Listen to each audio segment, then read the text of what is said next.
Hello, welcome to Opportunities with EJD. This is our seventh seminar webinar. Actually, I wanted to start numbering, so I was wondering how the numbering should be because I know we've had a couple of events that we did not. I didn't start numbering until now. So, based on what I have on my YouTube channel for under the Opportunities with EJD playlist, this is the seventh in the process. And so, welcome to Opportunities with EJD Webinar 7.0. Today, we are talking about the Open Door Scholarship. The Open Door Scholarship is a scholarship in Russia. You know, Russia is one of the least talked about countries when it comes to scholarships.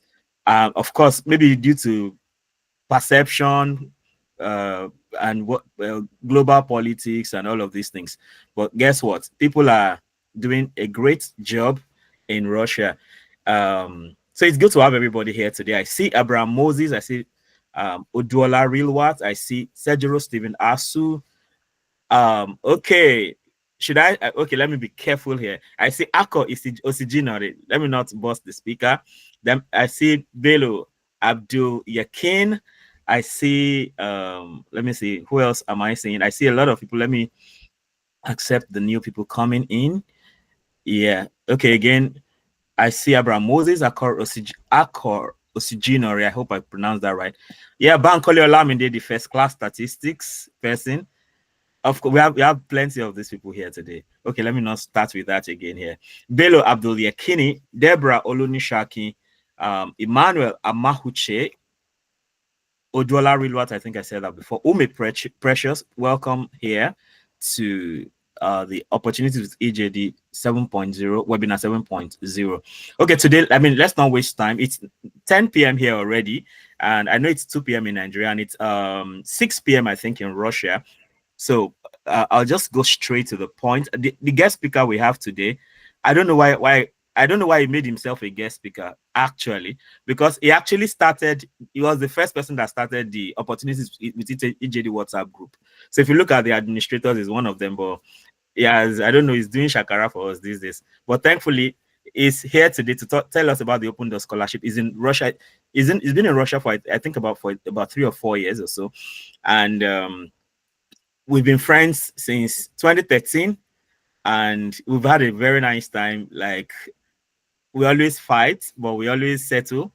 And it's such a sweet thing that he's here today to tell us about his experience in Russia and he would literally walk you through the process of getting the Open Door Scholarship, which I think is really very sweet if you can get that. It's really prestigious. One thing I asked him before this event is about the grade, maybe first class and all that. Interestingly, I think the Open Door Scholarship doesn't care so much about that as far as he gets every other thing right. So whether you have first class, second class, or whatever, just keep an open mind and see how things go. So without wasting time, I bring to you my dear friend. He's one of my okay, I have people, and okay, I don't even know what to say. Let's just go ahead and welcome Philip Bayode. Okay, he likes to be called Omo Bayode Ibukun. Thank you. Welcome from the Ural Federal University in Russia, Thank you. Yekaterinburg. Yeah, welcome. This your hype is too much, sir. Now, I be DJ EJD now. Well, good. Thank you so much for the opportunity. I am very honored to be here. And thank you so much for everyone that is here to listen to me. My name is Philip Bayode Ibukun. I'm from Nigeria. Sorry, I'm used to that introduction. I'm from Nigeria, and I'm here in Russia. I'm doing my PhD currently in Russia. I've been here for 5 years, and I finished my master's here as well, also. And uh, EJD, I call him EJD. He has been a mentor of mine, calls me friend, which is an incredible honor. He has been a mentor of mine since I don't know, since 2013 as well, and it has helped me literally shape up my life and my entire vision and mission and everything. I missed all that things, right? And I'm incredibly indebted to him for everything he has done for me. And I figure that people that are here, they are here because of the fact that he's an incredible person. I do not take this opportunity for granted. And I hope that at the end of this session, we are able to learn one or two things about Open Door Scholarship. And I do not have a presentation to give to you guys, but I feel it's more practical to come in to talk about it and then to show you how, if you want to apply. Unfortunately, this webinar is a bit too late when we're talking about the timeline. Because currently Open Doors, the stage one just recently closed, but that doesn't mean anything. I think it's better to be prepared. Then when you want to apply the next time, it's much more easier because now you are informed. You're well informed about the situation, right? Thank you. You are well informed about the situation and how Open Door Scholarship is all about and what it is all about. First of all, I know each and every one of us here has a mindset about Russia, about the fact that yes, it is how can I go and study in Russia? We will talk about that one after, maybe if you guys have any questions concerning Russia. But I've been studying in Russia for 5 years. I study and at the same time I work. And Russia is one of the more academically inclined hub right now. It's a student hub. We have over 200 and something. Well, I don't know. We have a lot of countries represented here as students in Russia, and we have most of them. It's better. I advocate for people coming to Russia on scholarship because it's not like the Western world where there is a job waiting for you. Here in Russia, you have to find a job and do it, and you have to combine that with school. So if you want to come to Russia at all to even want to study, it's better for you to come on scholarship. I do have a YouTube channel, which after this, I'm going to drop a link. You can also subscribe to that and watch more videos on studying in Russia, things you need to expect in Russia to get jobs, and so on and so forth. Okay, so without further much ado, I'm going to share my screen and first of all talk about the website, the Open Doors website, because it is very easy for you to, let's say, get scammed or get to a wrong website, and then you think that you're on Open Doors Scholarship website, which is not. The Open Doors Russian Scholarship is a federal government scholarship that only caters for your academics alone. It doesn't cover the tuition fee. It doesn't cover your accommodation. It doesn't cover, no, sorry, it doesn't cover your flight. It doesn't cover your accommodation. It only covers your tuition fee. Now, in the aspect of covering your tuition fee, they also give you a stipend, right? Because of the economy in Russia, we don't have a very vast economy where we are spending in euros like mad, like a crazy amount of money. So they kind of like equate that with the amount of stipends they give you. The Russian government scholarship gives you a stipend for about, if you're coming for master's program, they give you about between $30 to maybe $70, depending on your grade. And if you're coming for a PhD program, they give you between $50 to $100 or $150 at most. And currently or recently, they just opened or they expanded the scholarship to now include postdoctoral track and also the bachelor's track. But if you're going to do bachelor's here, it means that you're going to be learning totally in Russian language. And there's also provisions for you to come and do the Russian language for 1 year, which is completely free of charge on scholarship, provided you pass that particular language course, you are allowed to move into your program itself. And learning the Russian language will always be a plus. Like I always advise my people, always be a plus, because then you're able to move around Russia, you're able to get a job, you're able to communicate easily. Now, when concerning the websites here, thank you, EJD. So that is the link to my YouTube channel. Please, you could, if you could, please subscribe, and so that you can watch more videos. If you have more questions, it's okay for you to also ask questions in there also. So let's go to the website itself, and I will try to explain to you some intricate details about the Open Doors website. Share your entire screen. And okay, cool. Now, all right, first of all, this is the Open Doors website. All you need to do, first of all, is type Open Doors, or you can type OD, but here, just come to Google and type Open Doors Scholarship. If you type on Open Door Scholarship here, it's going to take you to this first link, og.globaluni.ru. When you click on it, it's going to give you this page here. Open Door Scholarships supports 185 countries. Every single year, there's over 146,000 participants and 6,300 plus winners. We have, like I said, we have the master's track. There's always a schedule here for you to know when it's going to happen and when the date is going to occur. I already said that the first stage of the Open Door Scholarship recently closed. Every single year for the past 10 years, Open Door Scholarship is always open on the 1st of September 2020 at whatever year we have. And then we have what they call portfolio filling. Now, Open Door Scholarship has 2 stages for master's holder and 3 stages for PhD applicants. So the first stage is portfolio filling, right? Portfolio filling is literally talking about your entire academic portfolio, not just academic portfolio, your life portfolio. What have you done? What have you impacted? What have you affected or effected in actual sense? Now, there are so many people, when they come to me, they ask me, can I apply for this scholarship with my grade? I have a 2-2 in the university. I have a third class in the university. Open Door Scholarship is literally one of the scholarships that really doesn't care about your grade. They only care about what you have done. That is why they always do this portfolio filling first of all. Now, portfolio filling is more like everything. I'm going to show you guys right now, like soon, what the portfolio looks like and how it looks like, or what it even entails. But portfolio is talking about where you have research papers. Have you gotten any certificates? Have you gotten any award? I've seen a 3rd class person win the scholarship like without any problem, without any issue, like flawlessly. The person won the scholarship, and the person is literally 3rd class student, right?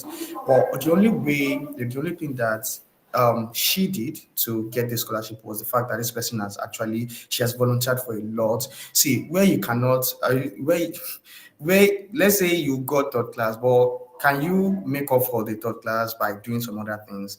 I don't believe in people, like, I'm not one of those people that believe that your intelligence only counts with book.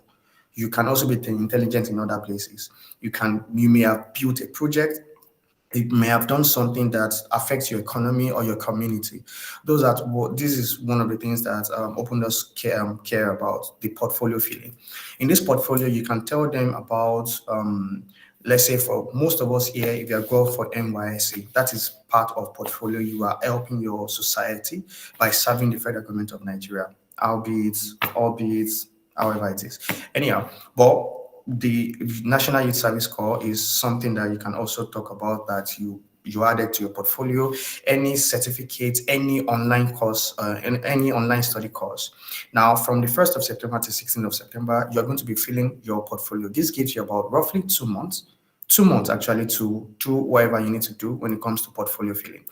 And you are able to get all the certificates you want. If you're in school and you have been given some award or whatsoever, you get this certificates, you upload it to the portfolio.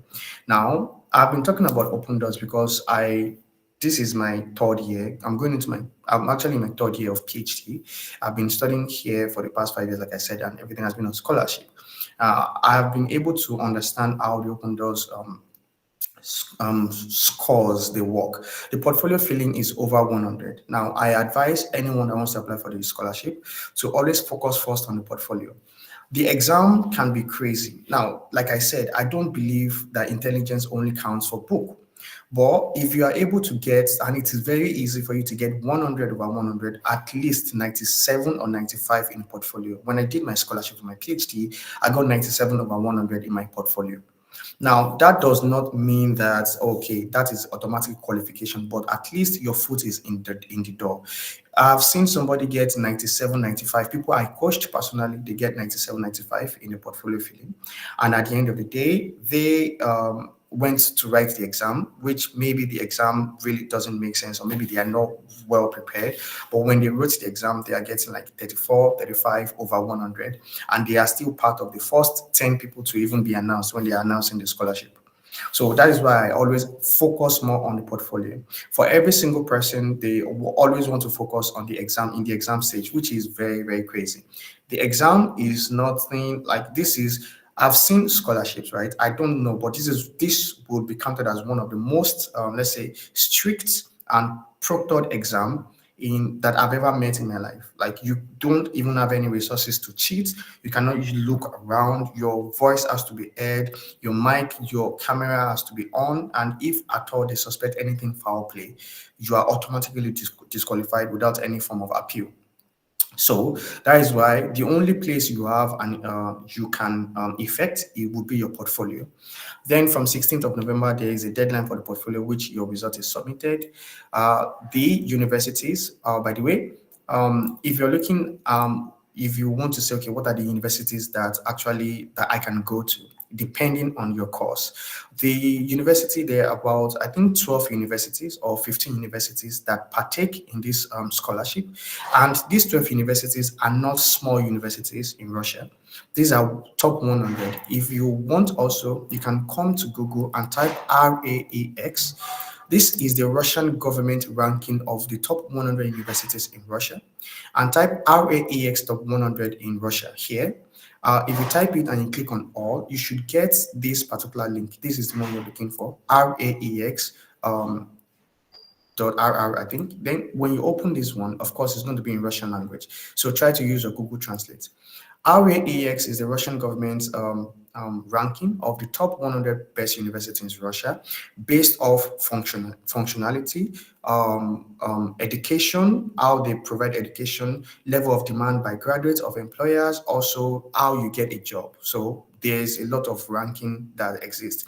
And this RAEX has been in existence since 2012.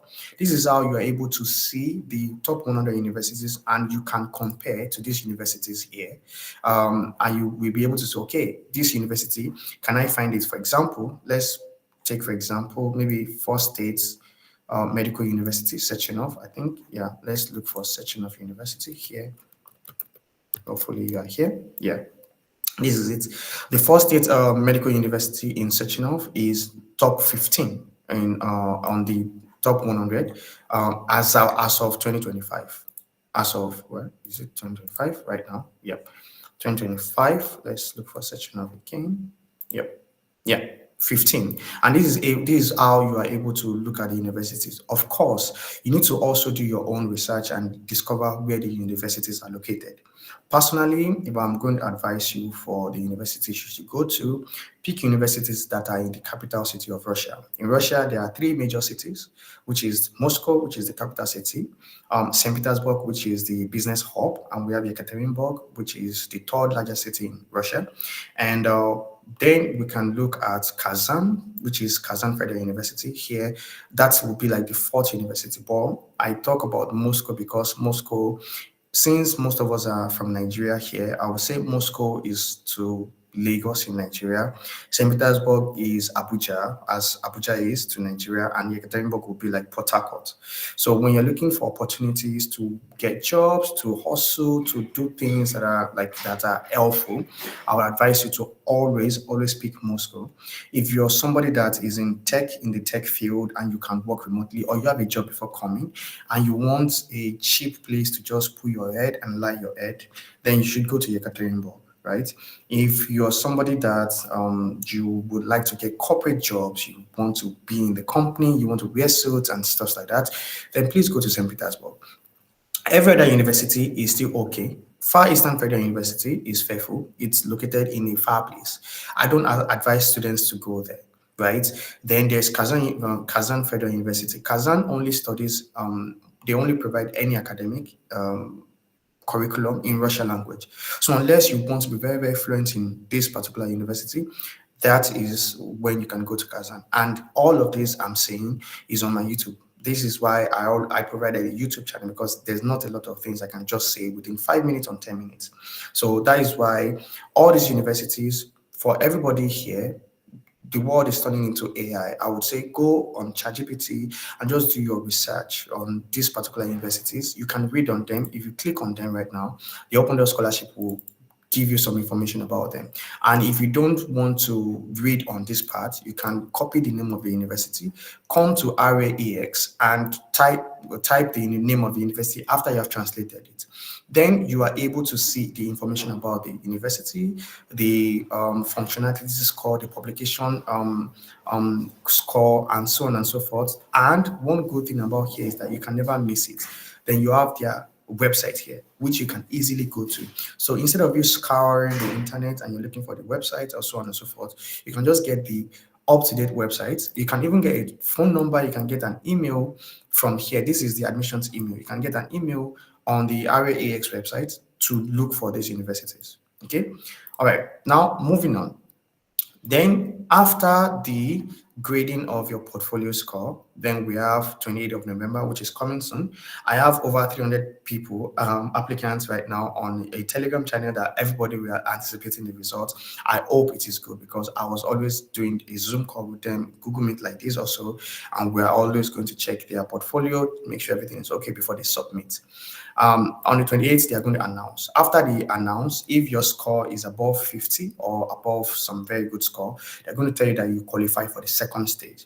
Now, what is the second stage? The second stage is now an examination for bachelor's, master's, and PhD. Right now, they have started calling, which is good. They have started calling their PhD analogous to PhD because Russia doesn't really offer PhD. They offer what they call aspirant in Russian language, but it means like doctoral. But when you finish it, you're only getting a diploma.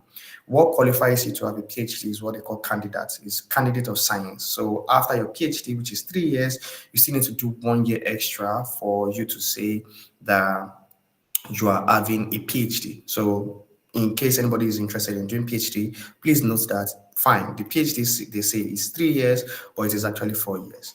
Now, the second stage is the exam stage where you register, and in the exam stage, we have different tracks here. Now, in all of these tracks, you are going to write your exam and yada, yada, yada. If you pass the exam, it's all well and good. You move on to, for masters, that is the end of the journey for master's degree holders, because then master's degree applicants, because then all you need to do now is just wait, and if you pass the second stage with flying colors, to be honest, if you have 100 in the portfolio stage and you have like 40 or 50 in the exam, now I'm not advising you not to prepare for the portfolio for the exam, but like in case you even have 40 or 50, still doesn't mean that you will not get a scholarship, to be honest. And for masters, we have prize winners and we have winners.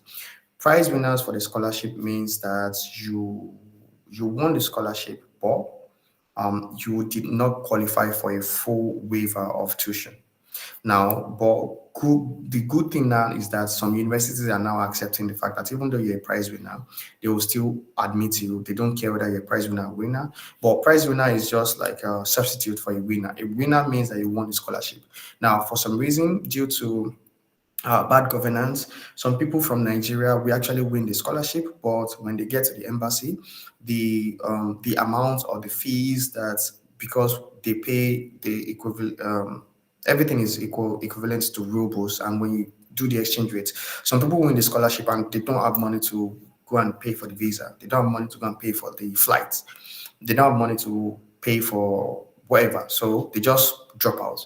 And when we notice that some people are dropping out, then they substitute a winner for a prize winner, so the prize winner moves forward. Some prize winners will still get admission in some universities like Moscow State, because Moscow is the biggest. Actually, it houses the largest, it's the second largest mall in the entire Europe. So sometimes they have the money and they have the funds for it. So whether winner or prize winner, you still get a scholarship. Now, for a PhD applicant, you move on into what they call an interview, right? It means that you are going to, the Open Doors is going to display your profile, your research interest. And after they display it for you, then the supervisors, prospective supervisors, is going to come look at you and they're going to look if they can work with you. So each of these supervisors, they are going to click on interview. For PhD applicants, I always tell them, if you have any supervisors in mind, it is best for you to email them beforehand so that they know that they are looking for you, because you can win, you can pass the portfolio stage, you can pass the exam stage and still fail the interview stage because nobody is interested in working with you, and nobody knows you, nobody has scheduled an interview with you, which is a problem. It means that you automatically fail, right? That is the only thing. So after you get an interview, if your supervisor recommends you for admission, that is it. You get a scholarship and you come to Russia, then you start studying, which ends the entire scholarship phase. For postdoctoral, here, for if you want to do all the postdoc, you need to upload a video presentation, right? Talks about what you want to do, your research interest, your ambition. The postdoc is also for 1 year. After you get this, that is also the entire process. You can check this schedule, schedule phase, and on the 27th of February, uh, no, by 30th of December, actually, for bachelors and masters, you are going to know whether you get the scholarship or not. And by 27th of February 2026, for postdoc and doctoral track as well, you're also going to know whether you get the scholarship or not. Okay, now moving on for sorry, I have a question here. Hello, for second stage, if someone reads only the demo papers and master's concepts. Look, I will talk about the second stage. I will come back to all the questions. I just want to finish everything. And all the questions I'll be able to answer. I hope I'll be able to answer. I will even show you the best way for you to even read for the second stage. It's very, very easy. I've done it a couple of times with my the people I talk with, or I try to help, and we all use ChatGPT to read, whether you like it or not. Believe it or not, use ChatGPT to read. The thing is, Open Door Scholarship for the second stage exam, they do not. One of the reasons why the exam stage is so hard or difficult for a lot of people is because they do not provide past questions. The exams of previous years for the past 10 years, you will not see them. The only way you can see them is to go and read the demo questions, which is a good thing. But you are able to give ChatGPT a prompt and tell it, like, look at this bunch of questions, and could you please prepare variations of these particular questions in no particular order, as if I am trying to win a scholarship, and answer it for me and explain. That is how you read, because there's no other way you can read. They will suggest textbooks that you can read, but I doubt if you can finish those textbooks, even if they give you a year. So it's better you work smart. You work hard and work smart, but work smart. There is no, well, just that's it. Anyhow, I have a dummy account here, which is an account I created for myself, and I wanted to show you what the portfolio entails. When you come, you are going to register on the website like this, right? And you are able to select bachelor's track, master's track, or doctoral track, whatever you want to select. When you select it, there are several tracks I can show you here. This is the subject area. There's applied mathematics and artificial intelligence, biology, biotechnology, business and management, chemistry and material science, whatever. You put it here. Now, for people that are coming for masters, you are able to also do your research and try to see if these particular courses or the universities you are interested in, they offer these courses in English language. So all you have to do is do your research and try to look at the website of these universities. If you want more information, please go on my YouTube channel and watch all the series concerning Open Doors from last year even till now. Please watch all the series concerning Open Doors. And please, if you have any questions, you are able to join the Telegram channel that I created. The link also is in YouTube. You're also able to message me on Instagram for some people that have some personal questions that the people in Telegram cannot answer. And for everybody in my Telegram channel, we always meet once or twice in a week whenever I'm free and I'm able to answer some of their questions. And in case anybody is going to ask, what's the motivation behind this? Why am I helping people for Open Door Scholarship? It's because when I was applying for myself as well, I sought out help from a lot of people, and nobody wanted to help me. And a lot of people were feeling proud because I needed their help. I looked at it one day, then the same EJD, I called EJD. I was like, why am I even stressing myself? Like, EJD told me that I don't like, is it that you don't believe in yourself? If you have applied and you know that you know yourself, you know the things you have in your head, why are you asking people to check your portfolio. Even him himself, he didn't check the portfolio. He told me, submit, because you know yourself. So submit the portfolio. So that day I sat down with it and I was like, I'm going to rearrange it properly and I'm going to submit it. By the time the results came back to me, I got 97 over 100, which not a lot of people got. When I was going to get the PhD scholarship, I was the first, maybe the first 10. My name was there immediately. And that is one of the reasons why I was like, and unfortunately, see, because of the state of our country, several people want to jump back. And because of that, because several people want to leave the country, they fall victims to, these agents that want to take your money. Nobody is going to tell you the truth about what you're coming to face. They will tell you there's a job waiting for you. You come to Russia, you get stranded. Some people have borrowed money from Lapo. Some people have borrowed money from a lot of things, and they pay these agents. And these agents get their money, and that is it. Now, that is not to say that there are not some verified agents that are still working sincerely in Russia, but I cannot vouch for all of them, which is why it is even better to come to the country on scholarship. If your tuition fee, the Yoruba will say, when there's no longer hunger in your stomach, when your tuition fee is taken care of already, the only thing you just need to do is to work. Any stipend they are giving you, collect it and use it and pay for your dormitory fees. Your dormitory fees is like maybe $10 per month. At least, at most $10. Some universities maybe can collect like $15, but they pay you that same amount of money, $10 to $15 per month, and that is it. It doesn't require any extra efforts. Or then you are able to work if you get a job, which is not easy, but I can promise you that you're able to work. Okay, so let's move on to this. You are going to select the track, and of course, you need to also select at least 6 universities. Before you get to this stage, you must have already done your research about the kind of university you want to go to, if they have your course, first of all, and if they have English. But you have to select 6 universities according to the ranking that you want. Okay, so the first university is the most preferred, and then like that. Then we have the first stage. In this first stage, you have portfolio field here. This is where you just see your portfolio. Then we have education. Now, for everybody applying for Open Door Scholarship, I want to tell you that education alone covers 30 marks, just you uploading your education. If you're coming for masters, you need to upload your secondary school and your bachelor's.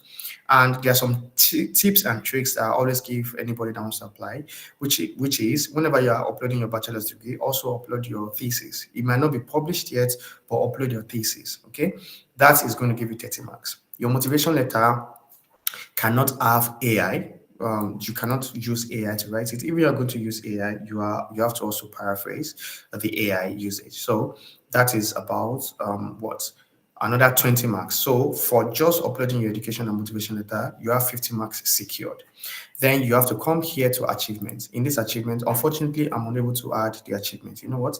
Let's try to use somebody else's profile. Because there's so many people I'm assisting here, and I've already asked for permission beforehand, before now. So I think I'm able to use the person's profile. The person has already submitted their application, so maybe, So yeah, this person is applying for clinical medicine and public health. This is how the achievement is going to look like. In the achievement here, you're going to see participation in projects. You're going to see other awards. You're going to see here work experience. You're going to see online study courses. You're going to see awards for participation in competition related profile. And also, I think we have another field. Well, that is about it. Because they have already locked the website right now, because the first stage has closed. But we have participation in projects. Participation in projects is talking about everything you have done, like community initiative, community-led initiative. Also, anything final year program that you have done, like have you volunteered for something, feed the needy? Did you go for a research interest in some community? Your NYC is participation in project, because NYC is literally a project that was created by the federal government of Nigeria. You can upload it here as participation in projects. Other participation in projects is 15 marks, if I remember correctly. If you upload, not just one, by the way, you have to upload like several, I think about 3, 4, 5 participation in projects to be able to get your 15 marks. But all the marks I'm telling you right now is just prospective marks, right? You have to send this particular profile to the organizers, then they will look at every evidence you have provided and they will be able to say, okay, fine, yes, we'll give this person 50 marks in this particular participation in project. Other awards and certificates is talking about any certificate that you have that is not even remotely related to your academics. So National Youth Service Corps certificates, this person served in the Brigade, Nigerian Army, 23 Brigade Army, and she put it there, which is other awards. This is just 10 marks. Also, if you have a WAEC, you have done your WAEC, you put it there also that you have your language skill. Then certificate award for most social female, which is also a good thing. See, all those certificate that you guys normally collect that you think it does is not relevant. This is anything you have ever earned in your entire career of life. This is where you need it. Just go and get your certificates ready.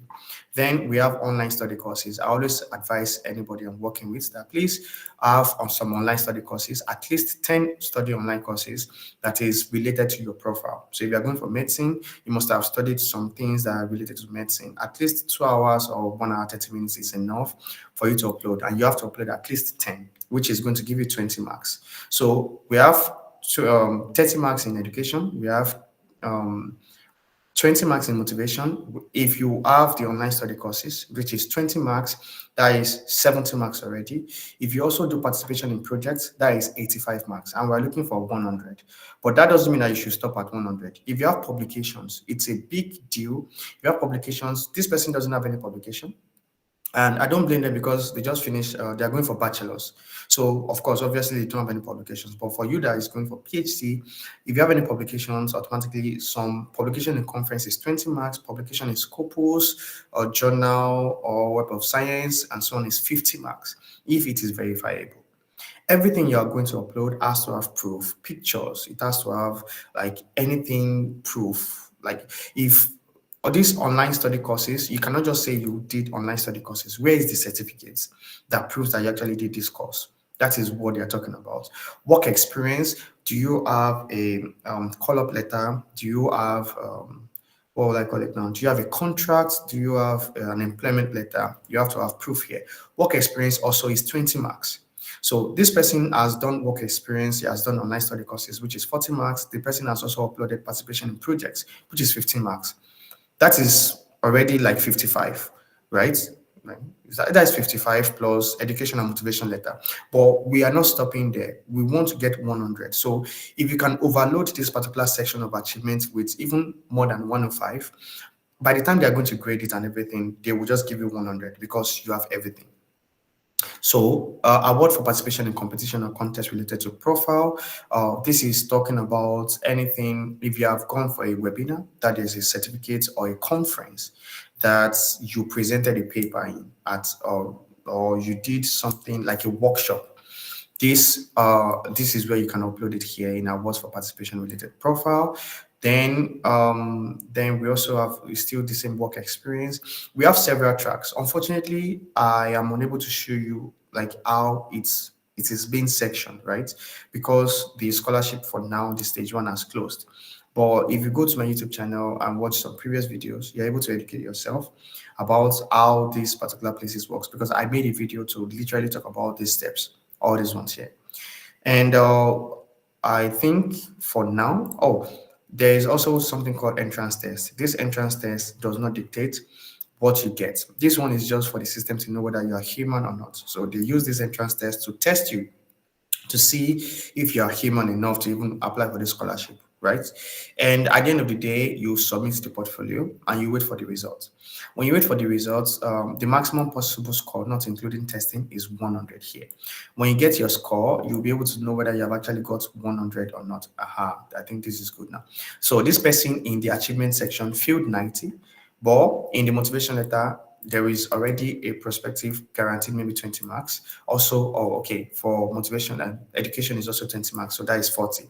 I think this only applies for bachelor's, but for masters and PhD, the education aspect is 30 marks. The motivation letter is 20 marks. That's why we have 50. But if you are going for bachelor's, they don't expect you to have more. It's only secondary school. That's it. That's all you need to have. And in the motivation letter as well, it is clearly sectioned of what is scientific interest, what are your personal goals. Then we'll talk about the reason for choosing a subject. Why did you choose it? Then the reason for choosing to study in Russia. Please note you are unable to use AI. You're unable to copy anybody's motivation letter whatsoever, because they have all the record here, and they're going to test any motivation letter with AI. So if you have AI usage or anything, they're going to know, and this is going to automatically reduce your score from the motivation letter. For now, that is everything about the scholarship here. And if anybody has any questions, maybe I should proceed to answer the first question, or maybe anybody has any more questions, this would be the time to ask me. Thank you so much for listening, and I'm open to any questions, please. Wow, thank you so much. That is serious. Can you give him something? There are plenty of things you can give him. I'm doing mine already. Can you appreciate him? Type a message, do whatever. That was lovely. Thank you so much. Ume Precious, please. You're raising your hand. Please go ahead.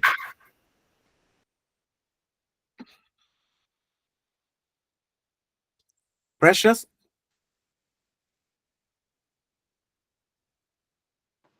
Sorry, sir. I was not about to say anything. I was going to clap. Sorry about that. Oh, okay, that works. Okay, fine. Okay. I think someone has a question in the chat. That's from Simeon Onguka. For second stage exams, if someone reads only the demo papers and masters the concepts in the demo papers, can they be in a good position to pass the exam? Yes. So concerning the score, here, for second stage, yes, you're able to read just the demo, but I'm going to show you how you are able to read the demo questions. Actually, like I said, the Open Door Scholarship, they do not have any past questions whatsoever. So that is quite unfortunate. So even if you try to look for questions online, you will not find some. Some people have tried. When you're writing the exam, you are not allowed to screenshot. You are not allowed to screen record. So their questions, I think it's just a Russian thing. They just want to, they just want to hoard the questions, so nobody knows where the questions is or not. So, Paul, let me share you something. I'm going to share my screen again. So, for reading, if you want to read for the Open Doors exam, you come here and you go to subject areas. Now, let's say, for example, because I am good at business management, this is what I do, I study. You open business management. For bachelor's, you have the demo version. You have master's and doctorate. You also have a demo question for master's and doctorate. Then postdoc, I don't think you have any demo question because you are past examination phase. But if you are going for master's and doctorate, for example, there is a demo version of the questions. Now, if you open this PDF, there is about how many? There is about how many questions here? There's about 35 questions. And in these 35 questions, each of those tasks has a different section, right? Has a different approach. For the first, I think for the first 10 questions, we have what do they call it? Multiple choice questions, which is 1 point exactly. And now, the good thing about AI now is that you can feed these questions to AI. And then also, at the end of it, there's also recommended books for you to read, I think. Let me see. I know there are some recommended books to read. They used to put it here, unless they don't put it anymore. Hold on. I know there are recommended books to read. So let me find it for you. Subject areas, business management. Well, I don't think masters. Maybe then it should be in masters. Oh, for doctoral track, see, there's even a list of prospective research supervisors that can just get their name and their university from also. But let me download this demo question for masters. I know they used to put, okay, try to read these parts or read this one here. Well, they do not put, they're not putting, these guys are just, they just want to make everything difficult. Anyhow, but one thing about AI now is that you can feed in these entire questions for AI, and then you say, can you please generate 5 different variations of these questions that relates to this particular specific subject area, and give me the answer. For example, also, they will tell you the answer, but you can just tell AI, can you please, is there a way you can explain why the answer is B or E? So you are not just reading to just cram, but you are reading to also understand. For myself, this is how I read for the open doors examination. So for all the 1 point, of course, this is just 1 point each, which does not guarantee you a lot. Then we have the intermediate level, which is 4 points. Here, you need to select 2 answers in this particular 4 points each. Every other ones here, you only need to select 1 answer. But here, you need to select 2 answers. Then we have also organization behavior. This is another area. All these questions you are going to do during the exam. The one I want to talk about here, which is this one, the advanced level questions here. This one is where you need to write. You need to actually have some solutions to it here. You need to write, and they are also going to give you assessment criteria. In this part, when you need to write, when you're writing the exam, you're going to see an empty box where you are going to be the one. You cannot use any other outside software. You have to use the software they have given you, which is like an empty box. You are going to do your calculation there. If you want to use a calculator, you must present it to the camera before you even start using it in the first place. So you present that, and whenever you want to use a calculator, these are the questions to focus on. Whenever you're reading, I would advise anybody, whenever you're reading, these are the questions you want to focus on. They are going to be about 5 advanced level questions, which is, I think this is another one here. Then we have one more. This is another one here. Then we have one more. This is about, this one is 9 points right now. That is 5 advanced level questions, which is 50 marks. If you're able to solve this, this is 50 marks already, which guarantees you, imagine you have 100 in a portfolio and you have 50 marks from this part alone. Please, you can go on Reddit. For anybody watching or listening, you can go on Reddit and try to find some exact prompts that is going to help you to use AI to your advantage. AI is not completely evil. It's not we're not using it to cheat. We're just using it to upskill ourselves. There are no exact past questions on open door scholarship. These are the only past questions you have as a person. So if this is the only past questions you have, you need to be able to know how to use AI to your advantage and ask AI, can you please generate this exact question in a different variant, and try to see how you can confuse me. Then explain to me the answer. How can I get this? You have from now, I think from now till when? For most people, they submitted their application on the 18th of November. So from 16th of November, from the 16th of November, you have till 2nd of December. At least everybody has their own exam timetable here. You have till 2nd of December to want to know what to study, which is like 2 weeks or so. You only have about 36 questions to go through. Try to use AI to your advantage. And if you read it, I cannot guarantee, but if you read it and you understand it, I know that is what I did for my own, and I did well for my exam. Okay. But I've also, for the past 5 years, a lot of people have also done the same thing, and they came to give some testimony. So unless you just don't study, people treat scholarship as if it's a 1-unit course. Unless you just don't study or you don't put attention to it, that's the only reason why you fail this exam. They don't care about your grade. They don't care about your first class. They don't care about your second class. They don't care about your third class. They care about what you know first. Then they will test you on this exam. A first class student can have first class in the portfolio, but then when they fail this, they don't have the scholarship. Automatic failure.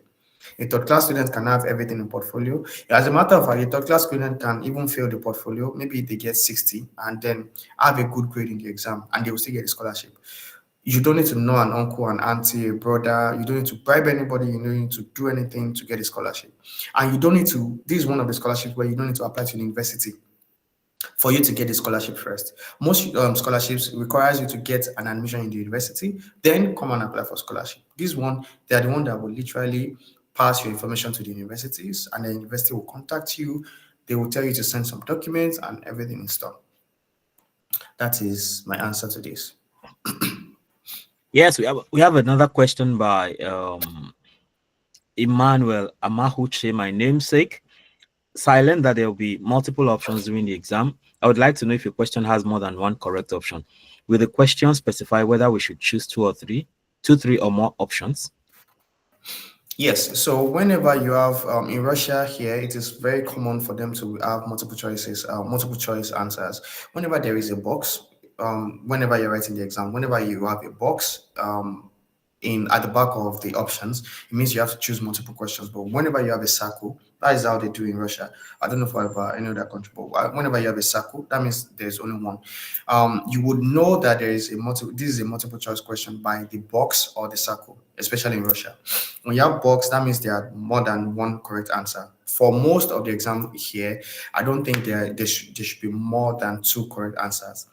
There is the entry level questions, there is the intermediate questions, and there is advanced. Advanced is the one that you need to write and solve a question. But intermediate means that there's just more than one correct answer. It could be two or three, but I've never met any question that has more than three, like three correct answer. Some is just two, right? So yeah, before I take any other question, are there age restrictions? yes, thank you for that. I actually forgot about that. So for master, the only age restriction that happens here is only for the bachelors. I think for bachelors, let me quickly talk about. Wait, am I sharing my screen? No. Not yet.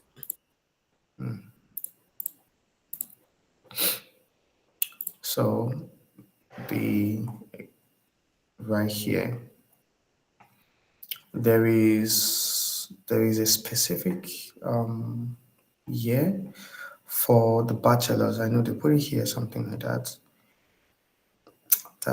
Anyhow, I don't think maybe they removed it or something. I don't know. Anyhow, for anybody coming for bachelor's, you must not be more than 23 years old or 24 years old at the time of application. For master's degree, you must not be older than with 35. For PhD, you must not be older than maybe 38 as at the time of application.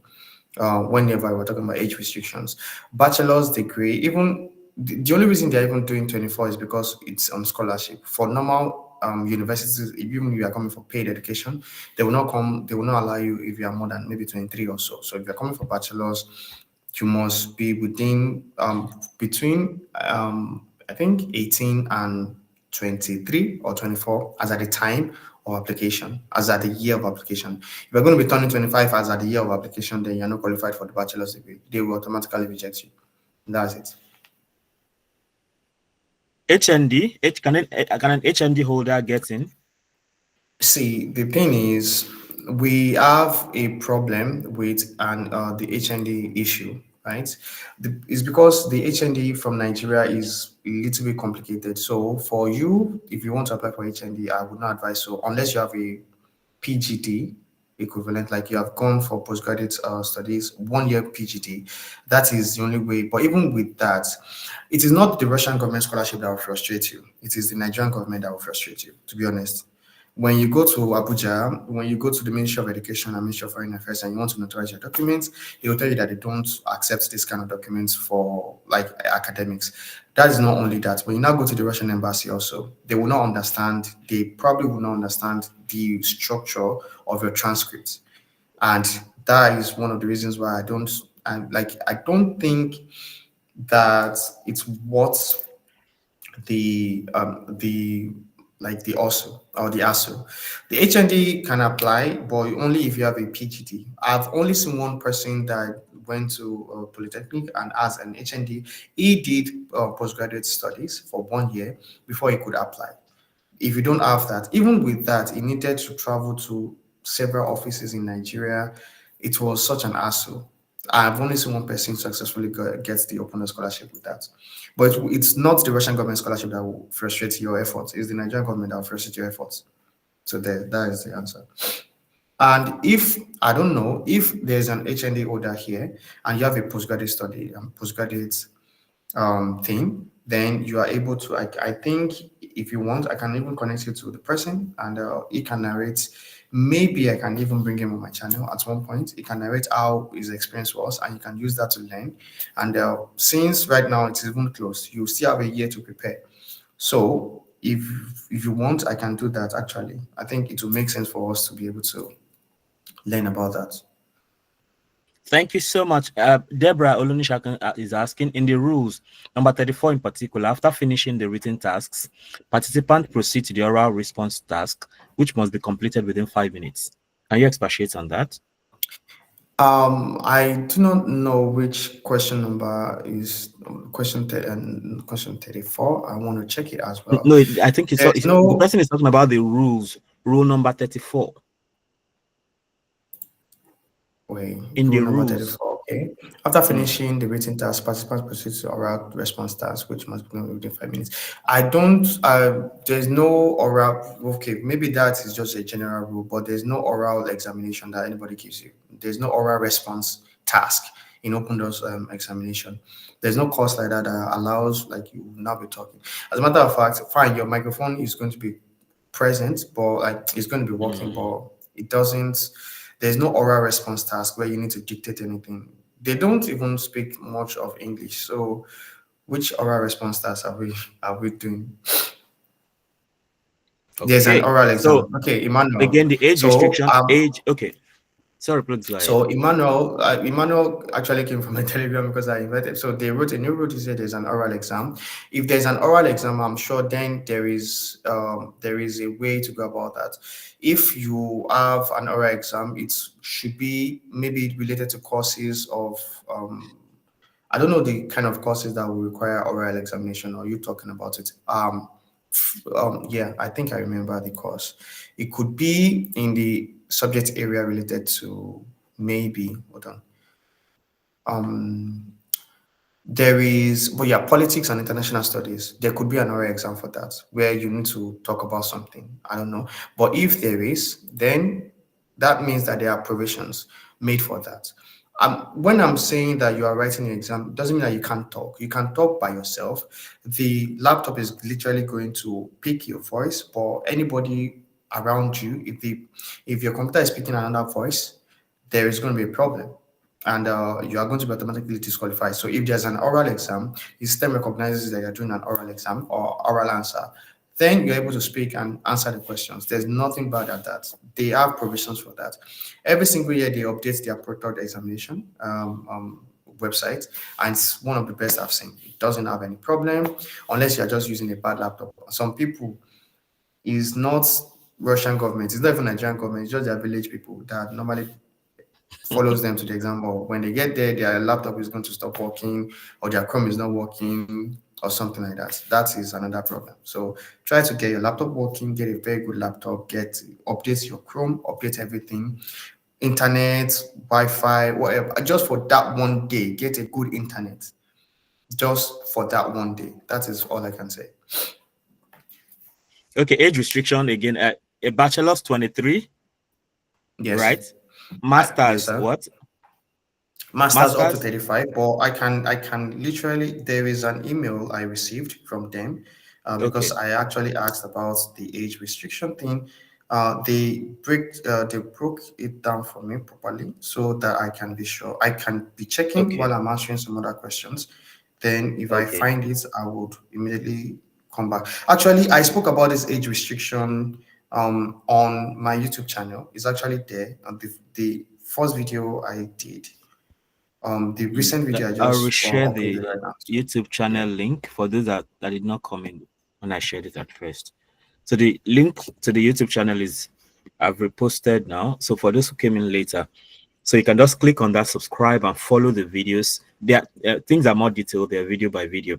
Okay, like somebody's asking, can BSc Agric Education get a master's admission scholarships? I think this is a general question. But BSc Agric Education, did it stand a chance?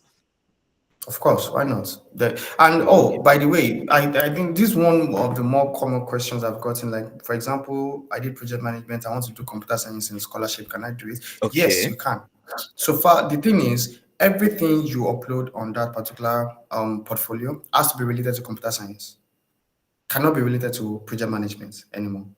You understand? So your bachelor's, of course, will be project management, but like you must have done online study courses related to computer science. You must have done community project. Let's say you partook in some hackathon events in Lagos. You did something. So what have you done that relates to computer science that you want to do? If you have proof that yes, you have been able to completely turn around your academic career to computer science, of course, why not? If not. But if everything you're now uploading is related to project management, how do they want to say that yes, you can come for computer science? You have no proof to back up your claim that you want to do computer science. You cannot just come on a wishful thinking. You must have put in the work that okay, I've done this, I've done that. That's one thing I can say. Yeah, when you talk about online studies or something like that, does it involve watching YouTube videos online in that area you're interested in?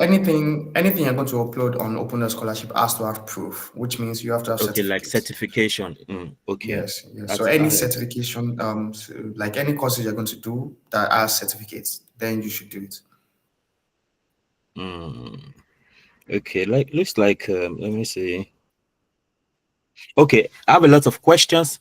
First, about legalization of documents, procedures on the process, universities and their programs. A lot. I hope I get every. I look forward to an educated self. I have a lot of. Okay, first about legalization of documents.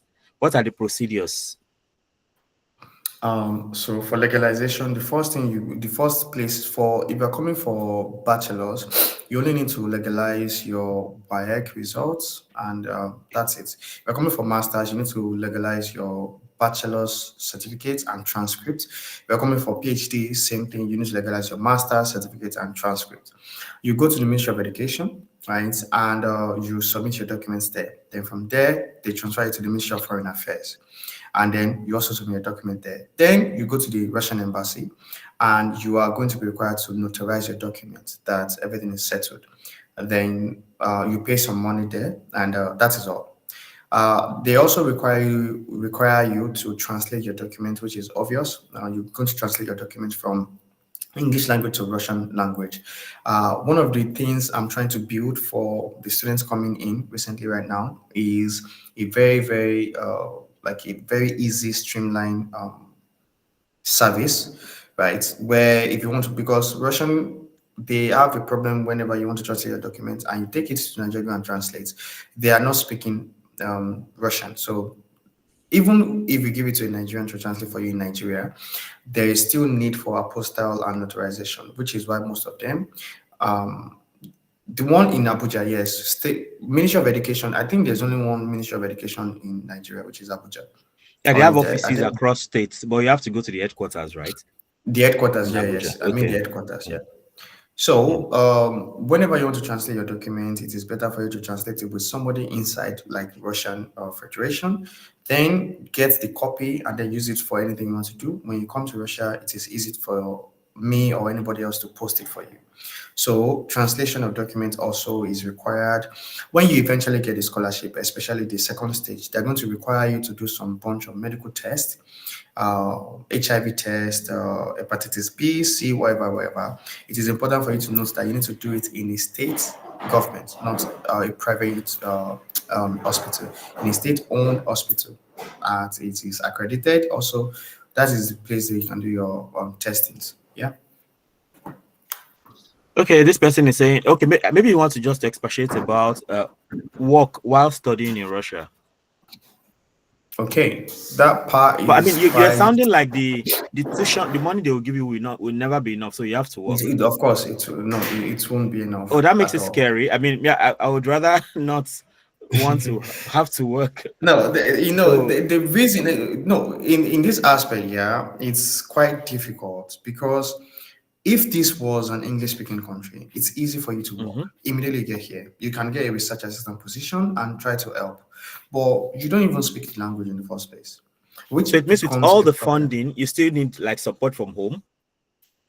Well, I wouldn't say support from home. I would say like you still have work. You can work here, right?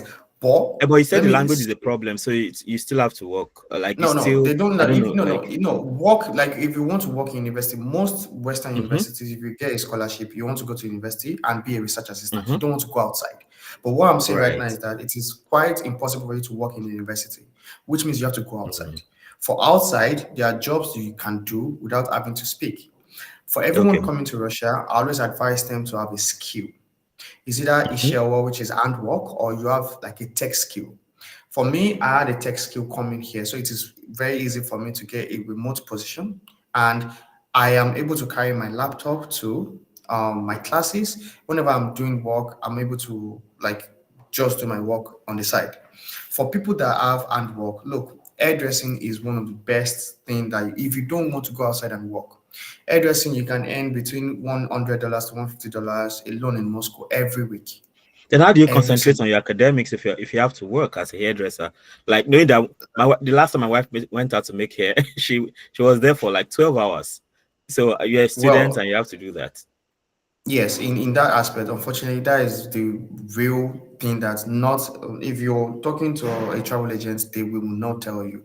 There are jobs for you in Russia, but they are not automatic. I don't mean to scare anybody, but it's just been factual.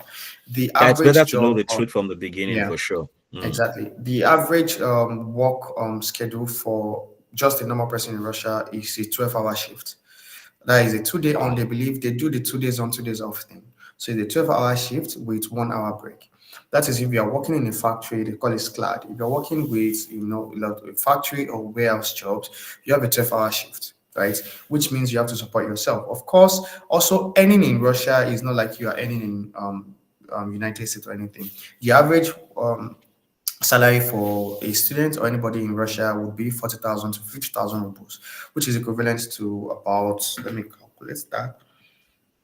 If I'm doing the aggregate, that would be 45,000 rubles, which is equivalent to about $562 per month.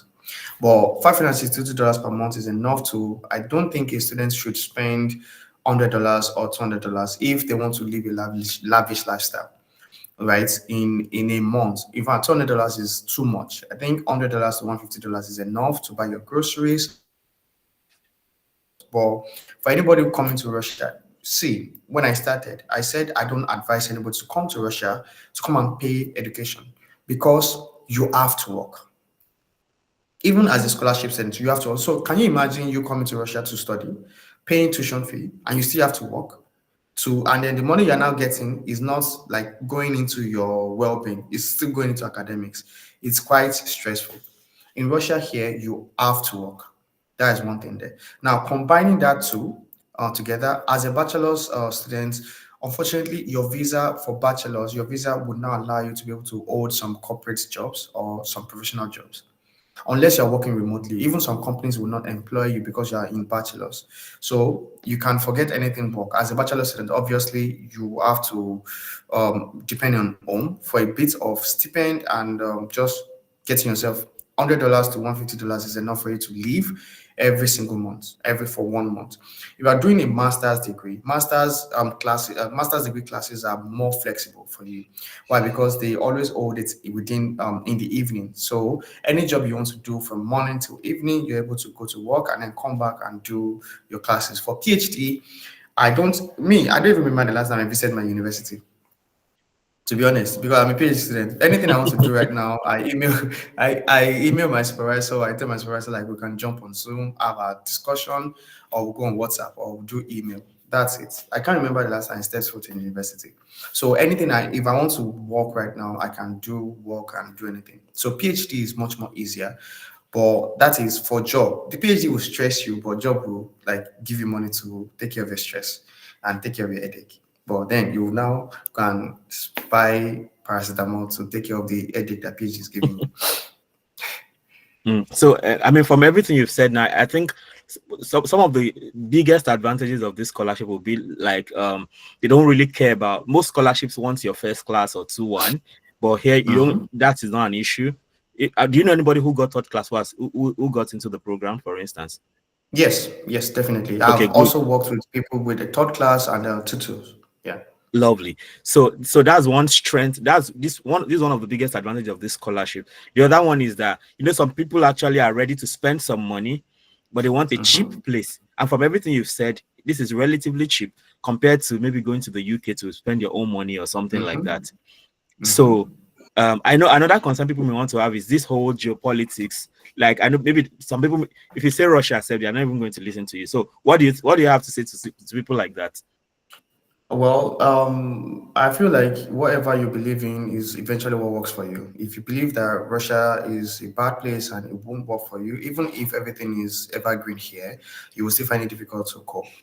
I've been studying here. Of course, there is war. Yes, I agree. Of course, there is like political tension.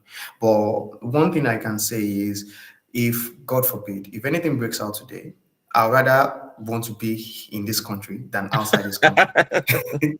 Let me just tell you this. I would rather want to be in this country throwing because jibes I am at us. safe. God No, I'm damn. just saying I'm safer in this country than I could be anywhere else in the entire world. Imagine. I am being honest on that. Even Now, in your home country. Even especially in my own country, that nothing is even going on. it's even safe. Now, Even in my own country. But concerning, on a more serious note, I don't think that you have anything to worry about. I've been here since everything has started. I've not heard one single gunshot near me before. Russia is more, you see, when I say orthodox, right? It's more traditionally inclined whenever they're doing anything. They believe in traditional values more than anything in this world. Family So and all that. family, right? They believe in traditional values. They believe in God more than anything. So if you're looking for a place to, have sanity, sane mind, while you're studying and you're working, no, you can't practice LGBT, whatever they are doing over there. There's nothing like open alcoholism here. There's nothing like, of course, everybody smokes here, but you can't. As a matter of fact, the Russian government is planning to ban vaping and smoking in public recently, like currently. There are some traditional values that I envy, that I wish we had in our own country, but we don't. Or we say we do, but we don't. So there is no political. The only thing, I don't want to sugarcoat anybody. If you have a decision to make, you can make it. Everything is on my YouTube channel as well. But the only thing I can say is that there is no SWIFT in Russia anymore. So Russia is operating like a closed circuit system, right? They spend their money, and they spend their own money. They relate with themselves, and that made it a bit increasingly difficult, especially for PhD students to be able to publish outside. So most of the public outside is not received because, like, most of them, sorry, is my network good? Okay. Most of them are not like accepting publications from Russia. So which means I have to publish in Russia. And because I'm publishing in Russia, it also means that I have to understand the Russian language and seek help, which is one of the disadvantages. But I don't think it's something that you cannot live with. It's not so hard, so much so that you cannot survive it. It's still better than some countries that are still very well established and so on and so forth. It's still better. And for people, maybe let's say you love traveling, unfortunately, their passports. Which reminds me, I need to talk about that one, the residency part.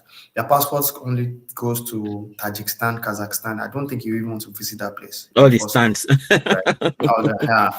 Because, but I want to say that Russians, I can say it anyway with all my chest, that Russians are not racist. They are more curious than racist. They see you, they think you're cool, they want to take a picture with you, they want to take photos with you. They want to, now most of them are like gravitating towards the English language thing. So some of them are learning English and they see a foreigner, they want to practice their English with foreigners. So if you entertain them too much, you'll be stuck talking for 3 hours and you won't know how to live, right? There are maybe about not point, maybe 9% of them that just kind of like unprofessional when they get drunk outside in public, which happens.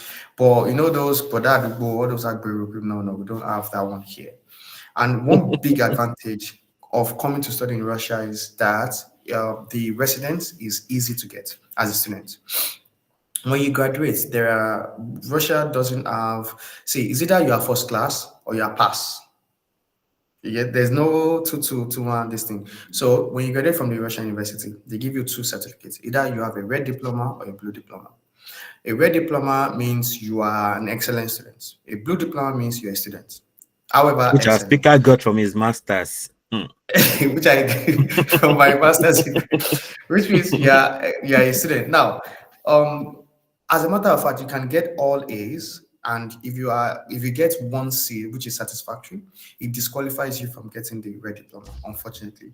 So everything you have to get when you are studying has to be all A's on B. If you get a red diploma, it is good because you can just immediately apply for their permanent residency and get it based off red diploma. As a matter of fact, the Russian government recently proposed that for any new students graduating with the red diploma, they want to start providing them jobs, foreigner or not, which is a good initiative. So Russia rewards excellence. No matter, I've seen that if you are good at anything you do, they reward you with whatever job, academics, or whatever, like a research position, whatever, they do that.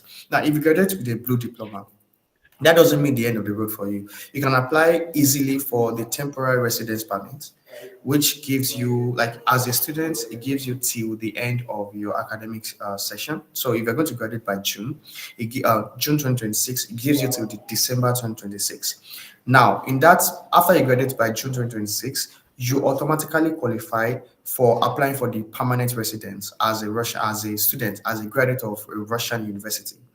Which means after school, if you want to stay back and keep working, provided you get a job with a Russian company or anybody and you're paying your tax, you are paying a 30% tax. I've been paying tax for up to a year right now. When they started that thing, normally, in my country, well, it first of all affected anyhow. you understand? But then I realized that, wait, like, I'm living in this country, I need to pay the tax, I need to do my own part and better the economy. You're getting If you value pay for the your tax- money for sure. Exactly. If you now pay the tax for 1 year, on like immediate, like 1 year straight, then it means that you are automatic. After you have your permanent residence, you automatically qualify for getting the passport, international passport. It's just Citizen, not interesting. citizenship, yeah, Oh. but not all the male. Some men don't want the passport; they just want the permanent residence, because when you get the passport, it means, the National Youth Service Corps that we do in Nigeria. In Russia, here you go to military. You go to military for 1 year, so you have to serve for 1 year. But they will not put you in the war front or anything. But you have to serve the country for 1 year. After which you come back, then now you're a citizen. For the women can get their international passports or whatever. You don't have to serve. You just have to either be married, you have to have a good job, or you have a business that is registered in Russia. But for men, it is not so. Men is strong. We have to You do gotta fight. service. Exactly. Yeah, that's okay. Yeah, maybe this last question, if there's no other one after this, can your family join you as a student, and how easy is the process? For a PhD student, yes, you can invite your family to join. For masters, nah. For bachelors, no. But for PhD students, they understand that you are coming here. I think for you to be 48, 50 doing PhD, they know that you have a family, obviously. So you can apply for dependency visa for your family, your wife and children. They can join you here. The university will be the one to facilitate that. You go to university, you tell them that you would like to invite your family. That means that they might not be able to work, or I think they will be able to work, or they will depend on you. I don't know how that really goes, but I've seen two people invite their families over because they are doing PhD. And if the university facilitates that for you, they will invite your wife and kids. They will send them an invitation letter. They go to the embassy, get their visa, come join you until the end of your own academic year. Now, if you get the permanent residence as a student, you can immediately put their own documentation under your own permanent residence. So everybody is under your permanent residence. Unlike, I'm sorry to say this is not gender biased or anything, but unlike some Western countries where the women has the power, in Russia here, actually, the funny thing is that the women still has the power here, because if you're a woman and you give birth, you see, the funny thing is, if you are married here and your wife gives birth, the wife and child automatically becomes a Russian citizen. but you don't become a Russian citizen.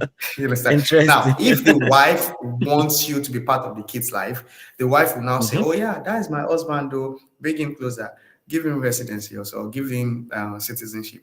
Then So there's they a kind will of now balance in consider the whole thing. exactly. So the wife, but apart from that one also, they recognize. I think because of traditional family values, they recognize male as the head and so on and so forth. So there's some things that is under, like you can put your family under your passport as a guy, but as a woman, you can't put your family under your passport. Once you have a If you're a child man, there. yeah, until you have a child. But for a man, you can literally have a family and put them under your passport and cover them. But a woman cannot do that unless they say, okay, this is the father of my child. You submit your marriage certificate, you submit your documents, and then the man will not be under the woman's passport. He will get his own residency and use his own residency for anything he wants to do. Interesting. Thank you so much. I think there are no more questions. You've done justice to all the questions, except if there's a last minute question anybody wants to ask, but it doesn't look like anybody has a question as I see. Yeah, I mean, this has been a nice one for a Friday event. This is really good. We had more than 30 people joined at some point. Interestingly, the video is recorded, so we're going to share it to everybody who registered and in our scholarship on the opportunities with EJD platforms. Once more, can you do something for our speaker, the soon-to-be Dr. Bio Ibukun? Thank you so much. We are very, very, very grateful. Very, very, very, very grateful. Thanks a lot. So, from what you have heard, right?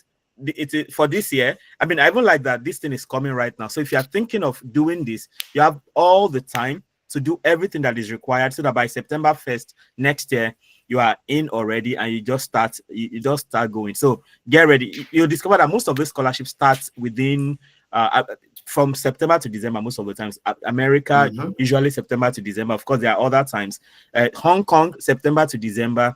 Of course, Japan is a bit different. Japan is from like April to June for application. So all of that. So now that you've heard this, you can start gathering your documents. So by September 1st, you just hit the ground running. And who knows, you might be the next person to speak to us about living in Russia. We have plenty of testimonies already of people in places. Yeah, Bola Folua Messi, I think, has a question. Please go ahead.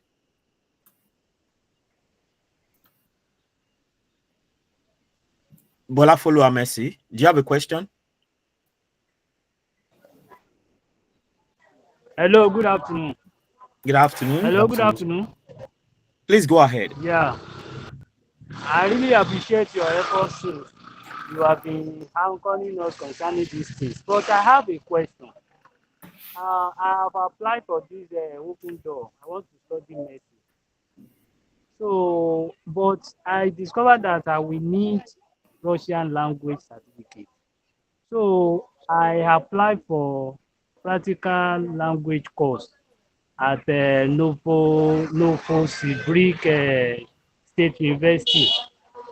So I don't know if I can proceed with that open door scholarship, if I will be accepted while in Russia. You know, the course supposed to start by February and end by September 28th.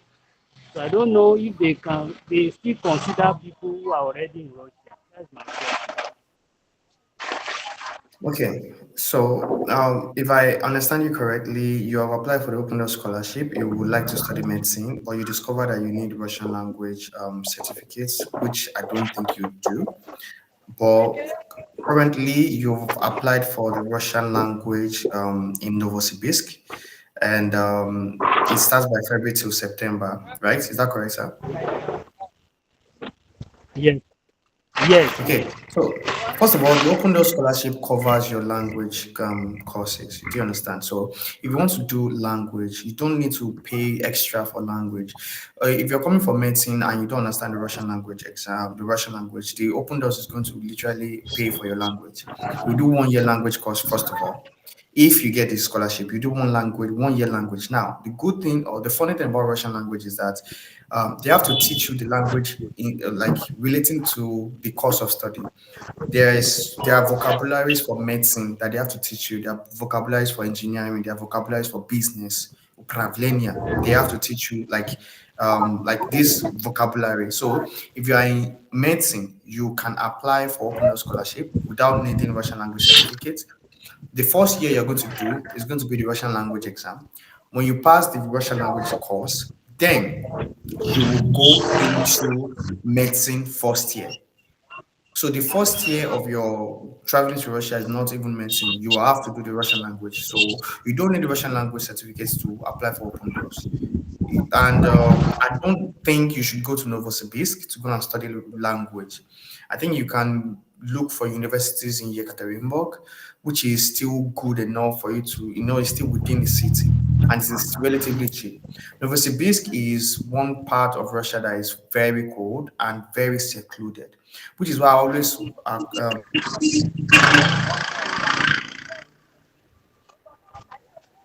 cities that you can go to in Russia. But Novosibirsk, I wouldn't advise you to go and do your language in Novosibirsk. If you want to go and do the language. But for open doors, you don't need any kind of Russian language certificates to apply. All right. So on that note, we should thank you once again for your help. Thank you for the clarity. Thank you for the help. At the end of the day, we have given you the information. You have a lot of work to do to harness all this information and make the most of them. Now, if you joined and you're not a member of the Opportunity with EJD group on WhatsApp, I'm posting the links now, and then the YouTube channel. Now, if you check under, in fact, let me bring the link. There's a whole playlist on scholarships that you've done in the past. So for those, because I also saw some questions. Some people want to know about they want to know about how to get scholarships and all of that. So we've done a couple of webinars that actually cover all these areas. Then later on, we went on to take different specific areas. So I'm going to share the link to that also very soon, so you can see how that works. Sorry, just a minute. I'm trying to get the link to. So we have a playlist. Like by the time I add this video, it is going to be like the 7th.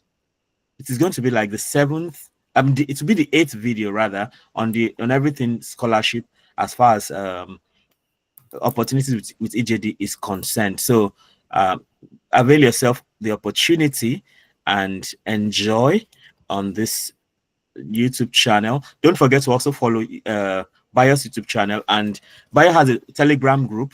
So do you have the link to the Telegram group? If you can share it right now. Okay, sir. Yes. So for those who are really interested, they can be there, so they can get all the support. Okay, sir. So if you want to join the WhatsApp group, it's the first one. I join the Opportunities with EJD WhatsApp group. Then for my YouTube channel, you have it there. So, and then the last link I've shared now is for the playlist for everything scholarship we've ever discussed here. So you can follow the videos one after the other. Like there are videos that I just talk about scholarships in general, and then we have talked about America, we've talked about Hong Kong, we talked about Japan. Interestingly, one of the people that got the Japan scholarship is here with us today. But the person will be unveiled in due course. So yeah, so we have all of these things going.